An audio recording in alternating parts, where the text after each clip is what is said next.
Nous continuons le commentaire de ce livre des Épîtres aux Romains. Nous sommes à la 35e partie de ce commentaire. Ce commentaire est écrit par le bien-aimé frère Hamilton Smith. Chapitre 4, petit 2, sous 2, Romains chapitre 12, versets 6 à 8. Différentes formes de service. Pour cela, nous lisons Romains chapitre 12, versets 6 à 8. Or, ayant des dons de grâce différents, selon la grâce qui nous a été donnée, soit la prophétie, prophétisons selon la proportion de la foi. Le service, soyons occupés du service, soit celui qui enseigne, qu'il s'applique à l'enseignement, soit celui qui exhorte, à l'exhortation, celui qui distribue, qu'il le fasse en simplicité, celui qui est à la tête, qu'il conduise soigneusement, celui qui exerce la miséricorde, qu'il le fasse joyeusement. Commentaire. Il est évident que les exhortations du verset 1 à 5 de l'Épître aux Romains à son chapitre 12 présentent la préparation nécessaire aux différentes formes de service dont l'apôtre se met à parler. Sept caractères de service sont placés devant nous. Ils sont appelés des dons, mais il est clair qu'ils ne comprennent pas seulement les dons publics pour l'Église, mais aussi des formes de service plus privées. Quel que soit le service, il ne peut être correctement exercé que selon la grâce donnée.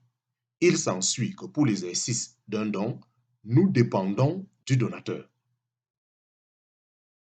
Premièrement, la prophétie.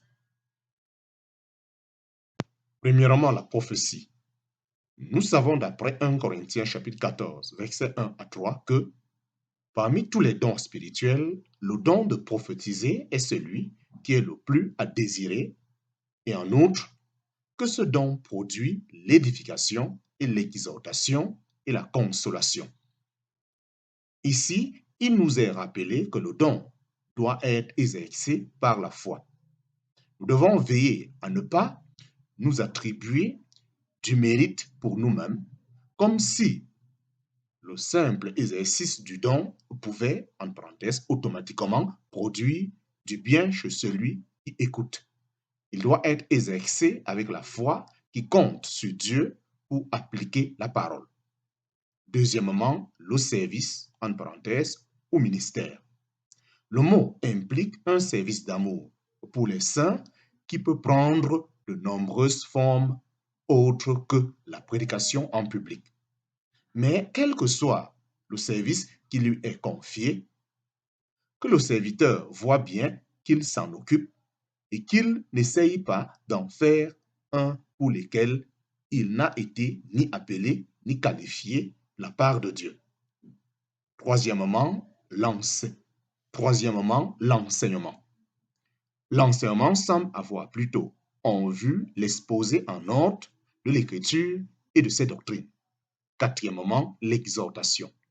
Exhorter paraît être le fait d'insister sur quelques grandes vérités pour la faire ressentir d'une manière pratique. Encore une fois, ceux qui ont ces dons, en parenthèse, enseignement et exhortation, doivent s'y adonner et ne pas essayer une forme de service pour lesquels ils n'ont pas de dons. Cinquièmement, distribuer. Celui qui est dans une position de servir en donnant ou distribuant, quelle que soit la forme du don, doit faire attention à donner sans ostentation ni parole, ni parade. Sixièmement, conduire. Il est assez frappant que le fait de conduire soit placé parmi les services donnés aux saints.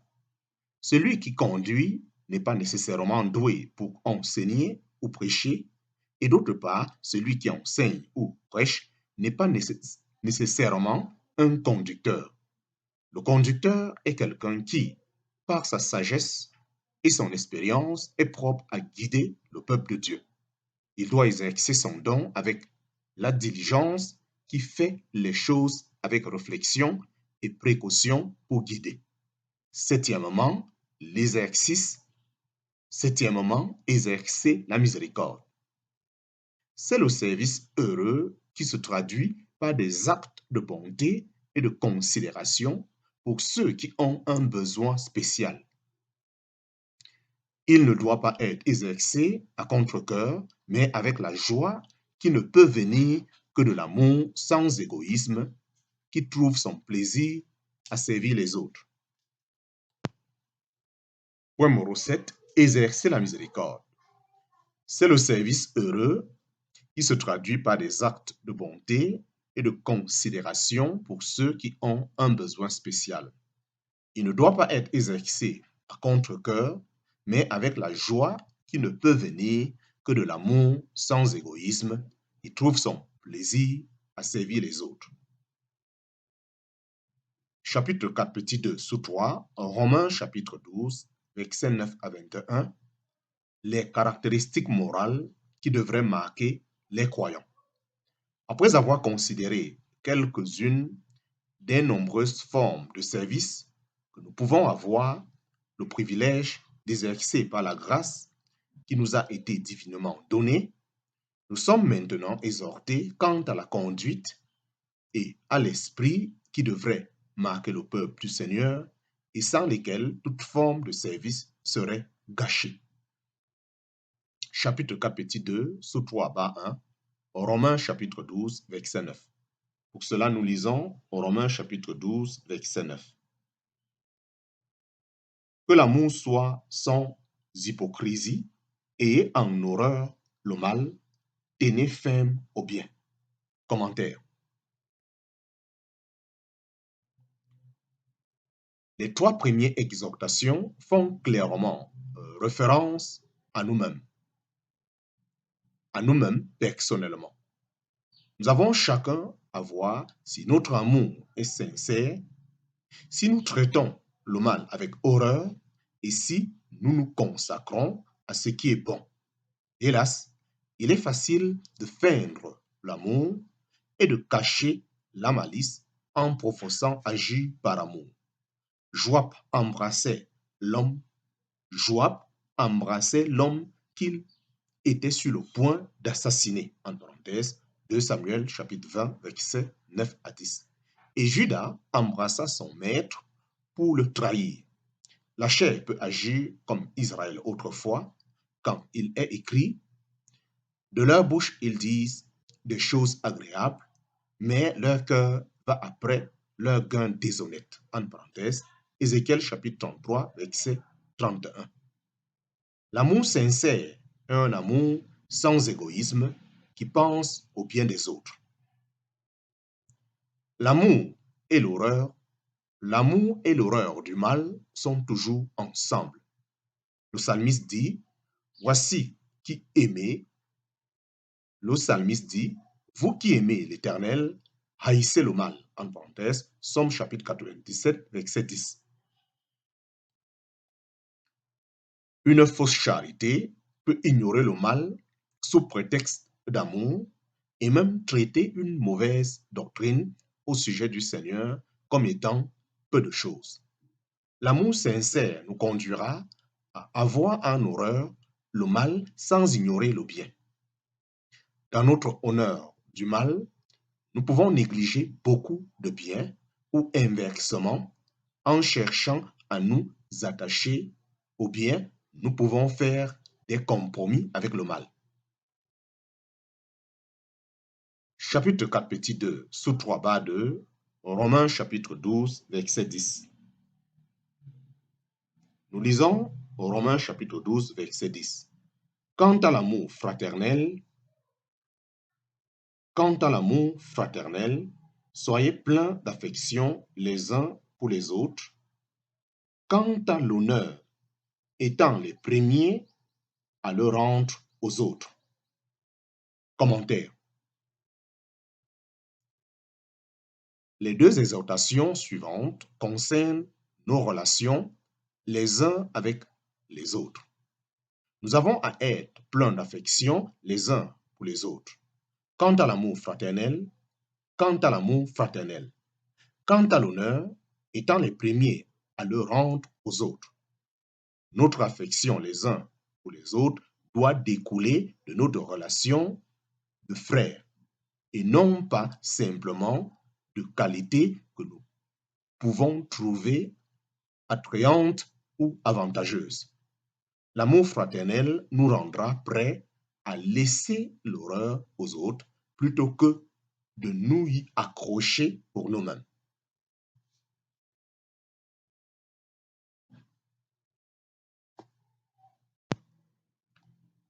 Chapitre 4, petit 2, sous 3-2, Romains chapitre 12, verset 10. Pour cela, nous lisons Romains chapitre 12, verset 10. Quant à l'amour fraternel, soyez pleins d'affection les uns pour les autres. Quant à l'honneur, étant les premiers à le rendre aux autres. Commentaire. Les deux exhortations suivantes concernent nos relations les uns avec les autres. Nous avons à être pleins d'affection les uns pour les autres, quant à l'amour fraternel. Quant à l'honneur, étant les premiers à le rendre aux autres.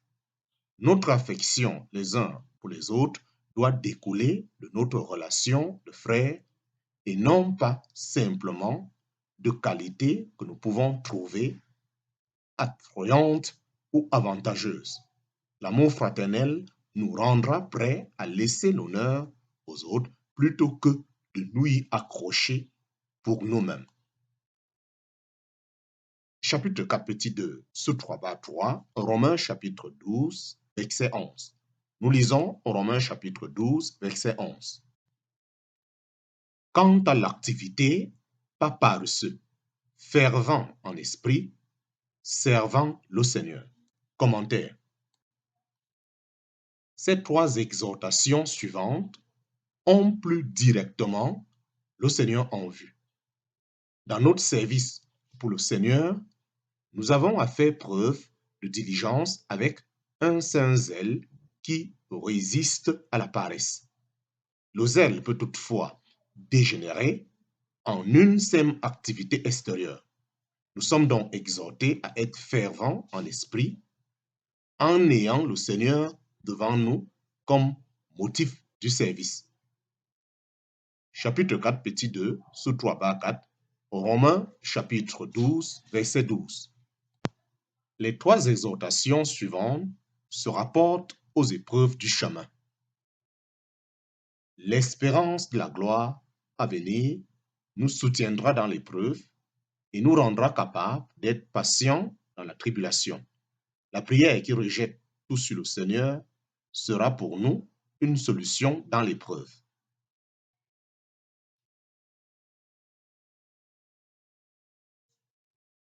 Chapitre 4, petit 2, sous 3-4, Romains chapitre 12, verset 12. Nous lisons Romains chapitre 12, verset 12. Vous réjouissant dans l'espérance, patient dans la tribulation, persévérant dans la prière. Commentaire. Les trois exhortations suivantes se rapportent aux épreuves du chemin. L'espérance de la gloire à venir nous soutiendra dans l'épreuve et nous rendra capables d'être patients dans la tribulation. La prière qui rejette tout sur le Seigneur sera pour nous un soutien dans l'épreuve. Chapitre 4, petit 2, sous 3-5, Romains chapitre 12, verset 13. Nous lisons Romains chapitre 12, verset 13. Subvenant aux nécessités des saints. Commentaire. Nous avons ensuite deux exhortations quant aux besoins du peuple du Seigneur. Nous sommes exhortés à répondre aux nécessités des pauvres et à être prêts à montrer l'hospitalité. Chapitre 4, petit 2, sous 3-6, Romains chapitre 12, verset 14. Nous lisons Romains chapitre 12, verset 14.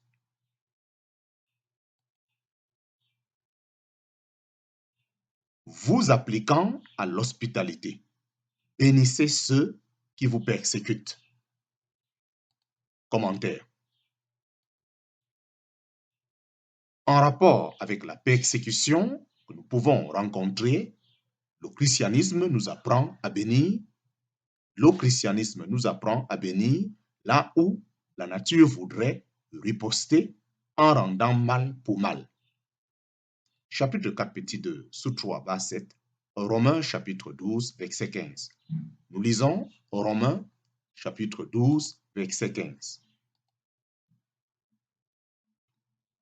Bénissez et ne maudissez pas. Réjouissez-vous avec ceux qui se réjouissent et pleurez avec ceux qui pleurent. Commentaire. Quant aux circonstances changeantes de la vie, nous devrions être prêts à nous réjouir avec ceux qui se réjouissent à juste titre et à pleurer avec ceux qui sont dans la peine. Chapitre 4,